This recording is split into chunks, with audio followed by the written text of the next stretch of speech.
Bienvenidos a su programa Respuestas Apologéticas, un espacio en donde, desde la razón, daremos respuesta a sus dudas sobre la fe. Mi nombre es Dante Urbina, apologista católico, y bueno, voy a acompañarlos en este viaje. Vamos a las preguntas.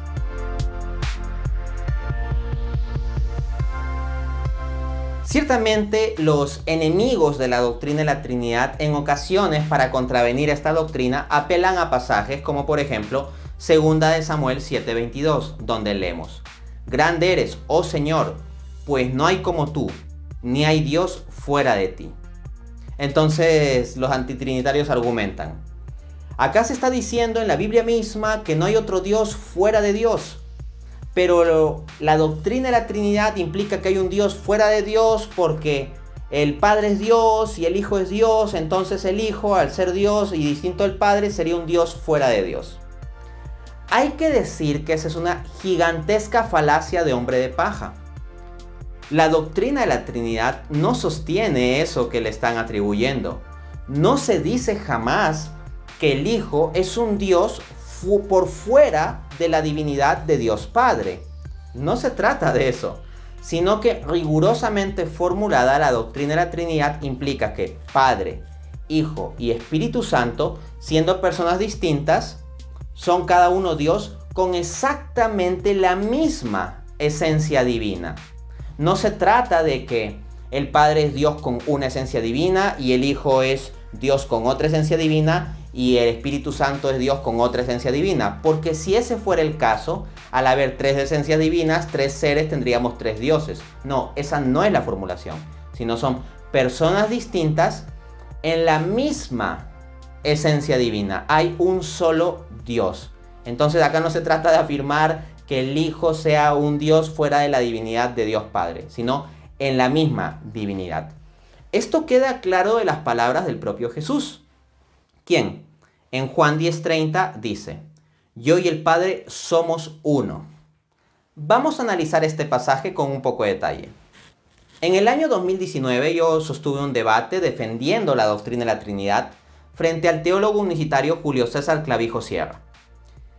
Él, sosteniendo una postura unicitaria, plantea que el Padre y el Hijo y el Espíritu Santo no son realmente personas distintas, sino simplemente distintos roles o distintos nombres de un solo Dios unipersonal.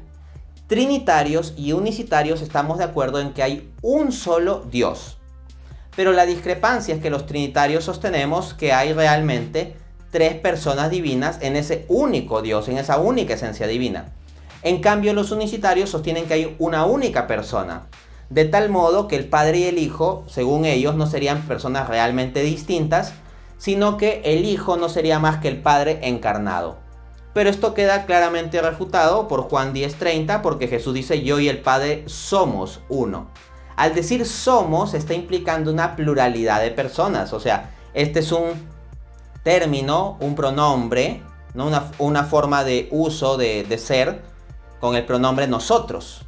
Y nosotros implica una pluralidad de personas. Por ejemplo, yo tengo un rol de esposo y un rol de padre, pero no me refiero a ambos roles como somos, porque soy una única persona con ambos roles. Entonces, dicho eso, volvamos al pasaje de Juan 10:30. En el debate yo cité el mismo libro de Julio César Clavijo para refutarlo, y él no fue capaz de dar respuesta sobre ese punto durante el debate.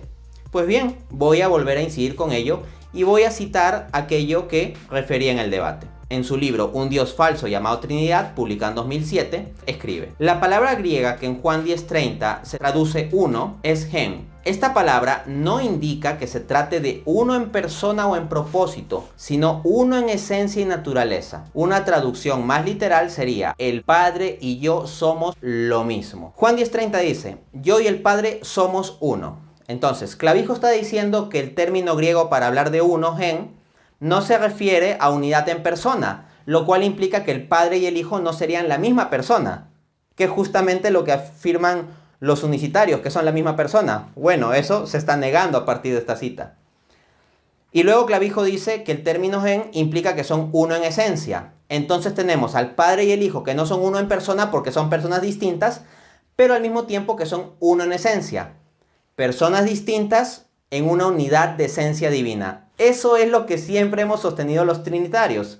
Así que la propia cita de Julio César Clavijo termina validando la postura trinitaria.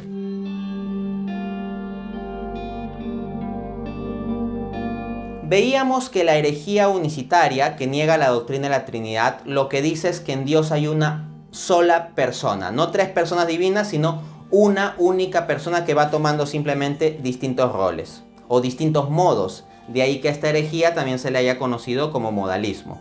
Pues bien, estos unicitarios, para intentar validar su postura, a veces acuden a pasajes como Apocalipsis 22 del 3 al 4. Y no habrá más maldición, y el trono de Dios y del Cordero estará en ella. Se refiere a la Jerusalén celestial, la nueva Jerusalén. Y sus siervos le servirán, y verán su rostro, prosopon, y su nombre estará en sus frentes. El razonamiento de los unicitarios es así, dicen. Acá se está hablando de Dios, de la gloria de Dios ahí en el cielo, en la nueva Jerusalén. Y se le está aplicando el término prosopon. Y el término prosopon significa persona. Entonces, si a Dios se le está aplicando el término persona, significa que Dios es una única persona y por lo tanto la doctrina de la Trinidad es falsa, porque no se trataría de tres personas divinas en una única esencia divina, sino de una sola persona que constituiría a Dios y punto. Parece fuerte a primera vista este argumento de los unicitarios. Pero la verdad es que es un argumento bastante débil si uno realiza un análisis riguroso de la cuestión. Sucede que este argumento comete gravemente una falacia exegética conocida como anacronismo semántico. El gran académico D.A. Carson, en su libro Falacias exegéticas, lo explica así. Anacronismo semántico. Esta falacia se da cuando un uso posterior de una palabra es leído en la literatura anterior. Ciertamente el contenido de la doctrina de la Trinidad está presente en el Nuevo Testamento desde el siglo I. Pero las discusiones teológicas, terminológicas, filosóficas, en torno a la doctrina de la Trinidad se dieron principalmente en siglos posteriores. Y esto implicó dilucidar con más cuidado la cuestión de doctrina. Así, por ejemplo, en el Concilio de Nicea se proclama que el Padre y el Hijo son homoousios, es decir, de la misma sustancia. El término homoousios no aparece directamente en el Nuevo Testamento, pero eso no quita que esté reflejando una verdad bíblica. Porque ya les leía que en Juan 10:30 Jesús dice, yo y el Padre somos uno. Y de acuerdo con la cita del mismísimo teólogo antitrinitario Julio César Clavijo, esa unidad, ese término griego en para decir uno, implica unidad de naturaleza o esencia. Lo cual significa que es una verdad bíblica desde el mismo siglo I que el Padre y el Hijo son homoousios, de la misma esencia, de la misma naturaleza, de la misma sustancia. Pero el desarrollo terminológico es posterior. Del mismo modo, la utilización del término persona para hablar de la Trinidad, de Padre, Hijo y Espíritu Santo como personas divinas, es un desarrollo terminológico posterior. Sigue siendo bíblico. Ojo, así como la omnisciencia, el atributo de omnisciencia de Dios es un atributo bíblico, aun cuando en la Biblia jamás vas a encontrar exactamente la palabra omnisciencia, pero sí encuentras el contenido de lo que esa palabra significa.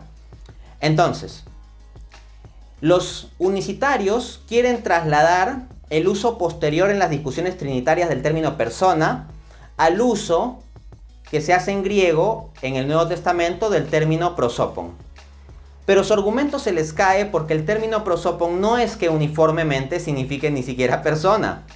Como explica Matt Slick en su artículo Word Study on Prosopon, Presence, Phase, la palabra griega prosopon aparece 76 veces en el Nuevo Testamento y es traducida al inglés New American Standard Bible utilizando 18 palabras diferentes. Rostro 30 veces, presencia 11 veces, persona 2 veces. Este término griego prosopon se traduce como persona solo 2 veces en todo el Nuevo Testamento. En consecuencia, que los unicitarios apelen a eso para construir su argumento es muy débil porque estarían apelando a la traducción menos frecuente. Es más, voy a mostrar ahorita mismo un pasaje del Nuevo Testamento en donde se utiliza ese término griego y no implica una sola persona, sino una pluralidad de personas implicadas. En Hechos 5:41 leemos: y ellos salieron de la presencia, prosopon, del concilio, gozosos de haber sido tenidos por dignos de padecer afrenta por causa de su nombre. ¿Cuántas personas componían el concilio judío del que nos está hablando el libro de Hechos? Pues no lo sé, pero más de una, porque es un concilio, implica que se están juntando varias personas. En consecuencia, el uso del término griego prosopon es compatible con una pluralidad de personas y por lo tanto no han logrado refutar la postura trinitaria.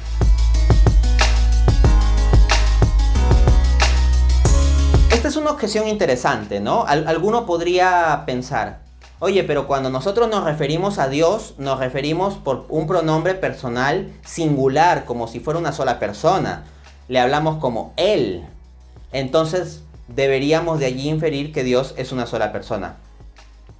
Allí lo que hay que decir es que no tan rápido.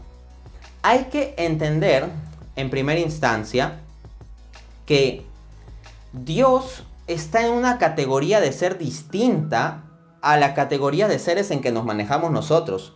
Cuando hablamos de las personas divinas, esto es en un sentido análogo. No es que Dios sea persona exactamente en el mismo sentido en que somos personas las personas humanas, sino que Dios está en otro plano de ser. Entonces hay que entender desde ya que nuestro lenguaje tiene limitaciones para referirnos a Dios. Ahora bien, si nosotros nos referimos a Dios a partir de pronombres singulares, esto también es compatible con la doctrina de la Trinidad, en tanto Dios es un solo ser. Y como es un solo ser, nos podemos referir a Él ciertamente en términos de uno, de un pronombre singular. Hay que entender que el caso de un Dios trino es un caso singularísimo, pues que nuestro lenguaje ordinario no maneja. Está más allá de lo que normalmente tenemos. Pero si vamos a tomar como absolutamente vinculante los pronombres que utilizamos, pues vamos a tener que decir que Dios tiene género, porque nosotros nos referimos, o que tiene sexo, ¿no? Porque nosotros nos referimos a Dios en términos masculinos. Al menos en el idioma español, y esto sucede en varios idiomas, resulta que nos referimos a Dios como diciendo Él, y Él significa masculino. Pero Dios, que es espíritu puro, Dios es espíritu, Juan 4:24, no es que sea hombre o mujer, Él está por encima de tales categorizaciones porque Él no tiene cuerpo. Entonces, del hecho de que utilicemos pronombres masculinos, no inferimos automáticamente que Dios es masculino. De forma análoga, del hecho de que utilicemos pronombres personales singulares, no se infiere automáticamente que no puede haber una pluralidad de personas en el único ser de Dios. Adicionalmente, nos encontramos con que la Biblia también nos habla de Dios en términos de pronombres que implican pluralidad de personas. Por ejemplo, en Génesis 1:26 dice: hagamos al hombre a nuestra imagen y semejanza. Ahí se está hablando de la creación. ¿Quién es el único ser capaz de crear? Dios. Los ángeles no son capaces de crear. Los ángeles no crean al hombre. Entonces, este es un diálogo interno en el ser de Dios al momento de crear, y hay una pluralidad de personas implicadas porque dice hagamos.